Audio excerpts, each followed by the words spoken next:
विकासखंड सूर्यावा अंतर्गत ग्राम सभा कंचनपुर के युवा प्रधान पति और प्रतिनिधि के रूप में आज हमसे बात करने के लिए जुड़ रहे हैं वतन दुबे जी। जी स्वागत है सर चैनल में आपका।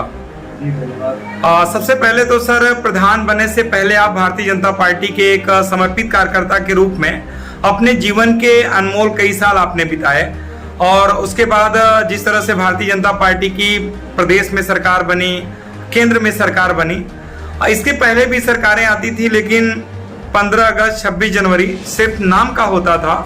विद्यालयों में झंडे लगते थे और लोग दूसरे दिन भूल जाते थे। लेकिन जब से भारतीय जनता पार्टी की सरकार बनी, खासकर विगत कुछ वर्षों में जिस तरह से मोदी जी ने राष्ट्रवाद को बढ़ावा देते हुए राष्ट्रवाद को मजबूती देने के लिए जिस तरह से आजादी का अमृत महोत्सव उत्सव को महोत्सव के रूप में बदला है, क्या कहना चाहेंगे? पहला प्रश्न ये है कि एक राष्ट्र श्रेष्ठ राष्ट्र की थीम पर आजादी के अमृत महोत्सव पर इस बार मोदी जी की मेरी माटी मेरा देश की परिकल्पना को आप किस रूप में देख रहे हैं? जी, सबसे पहले मैं आपके चैनल को धन्यवाद देता हूँ कि आज आपने अपना अमूल्य समय देकर के हमारे पास आए। और मैं देश के यशस्वी प्रधानमंत्री आदरणीय श्री नरेंद्र मोदी जी एवं प्रदेश के यशस्वी मुख्यमंत्री आदरणीय श्री योगी आदित्यनाथ जी के प्रति जिस तरीके से वो सामाजिक जिम्मेदारी का निर्वहन कर रहे हैं, मैं इसके लिए सबसे ज़्यादा आभार उनका व्यक्त करूँगा। देखिए, देश या प्रदेश या समाज का विकास तभी सुनिश्चित होता है जब सभी का सम्मान हो। यही भारत देश है जहाँ सैनिकों के सर को काट करके बादल के पार लोग उठा के ले जाते हैं। और वही भारत देश है कि जहाँ भारत का सैनिक पाकिस्तान में जाकर के गिरता है, विंग कमांडो अभिनंदन, और 24 घंटा के अंदर भारत सरकार को सुपुर्द किया जाता है। तो कहीं न कहीं सरकार बदलने के बाद देश की दशा और दिशा बदली हुई है।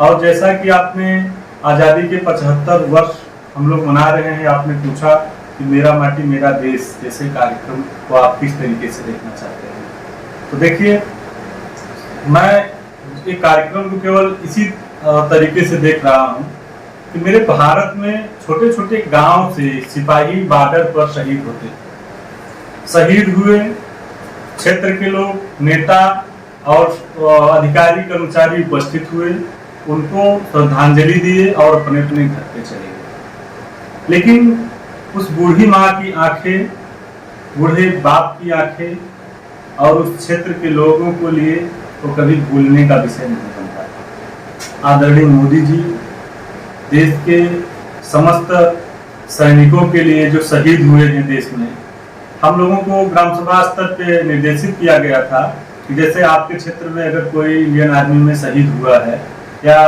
कोई किसी शहीद का गांव है तो आप एक शिलापट्ट बनवाइएगा और उस शहीद का भी नाम बताइएगा। तो मोदी जी का ये शहीदों को जो श्रद्धांजलि देने का तरीका है, जमीनी स्तर पे लाने का कार्य मोदी जी ने किया है। मैं इसके लिए समस्त शहीदों को अपनी तरफ से श्रद्धांजलि अर्पित करता हूं।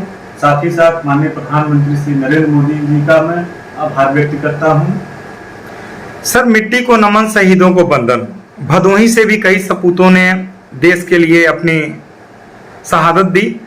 बात करें शहीद झूरी सिंह की, जो कि अंग्रेजों से लड़ाई ली, अंग्रेज जो कि उस समय बहुत ही आतंक था, उसको मार गिराया। शीतल पाल ने भी इसमें सहयोग दिया। बात करें सुलभ उपाध्याय जी की, युवा यंग उम्र में जिस तरह से उन्होंने देश के लिए शहादत दी, तो ऐसे शहीदों के लिए क्या कहेंगे जो भदोही से बिलोंग करते हैं? मैं भदोही के शहीदों को एवं श्रद्धांजलि अर्पित करता हूं। साथ ही साथ उनके परिवार के लिए मैं यही कहना चाहता हूं कि आप पूरे भदोही जनपद में आप विशेष हैं जी। कोई अधिकारी बन सकता है, कर्मचारी बन सकता है, लेकिन एक सेना का बनाने का जो जज्बा आप माता पिता को प्राप्त हुआ, शायद वो सभी को जज्बा प्राप्त नहीं होता है। और आपके पुत्र की कुर्बानी, आपके पुत्र की शहादत को भदोही जनपद सदैव याद रखेगा और मैं श्रद्धांजलि उनके प्रदान हूँ। सर, आपके ग्राम सभा में किस तरह की तैयारियां हैं और आप क्या संदेश देना चाहेंगे अपने ग्राम सभा को, अपने जनपद वासियों को आजादी का अमृत महोत्सव पर? सबसे पहले तो मैं आजादी के अमृत महोत्सव का समस्त देश, प्रदेश एवं जनपद एवं ग्राम सभा वासियों को मैं हार्दिक शुभकामनाएं, बधाई देता हूं।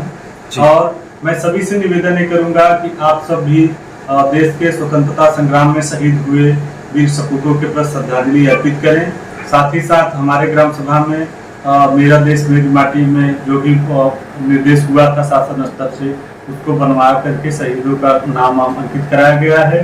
साथ ही साथ जो भी आंगनवाड़ी केंद्र हैं और पंचायत भवन हैं, विद्यालय हैं, सब में झंडारोहण होगा, सब जगह पे कार्यक्रम होगा, झंडा सब वितरित किया जा रहा है। और हम लोग प्रयास करेंगे कि आज़ादी का अमृत महोत्सव अच्छे से सब मनाएं और ज़्यादा से ज़्यादा लोग जैसे किसी तिरंगे के पास जाते हैं, कार्यक्रम में जाते हैं, तो अपना एक तिरंगे के साथ सेल्फी लेकर के सोशल मीडिया पे डालें, मेरा देश मेरी माटी मेरा देश, उस पर लिख करके और शहीदों के प्रति आभार व्यक्त करें, क्योंकि हम लोग तभी सुरक्षित हैं जब देश के बॉर्डर पे हमारे सैनिक जागते रहेंगे, हमारी सुरक्षा करते रहेंगे। जी, बात करने के लिए बहुत बहुत धन्यवाद सर।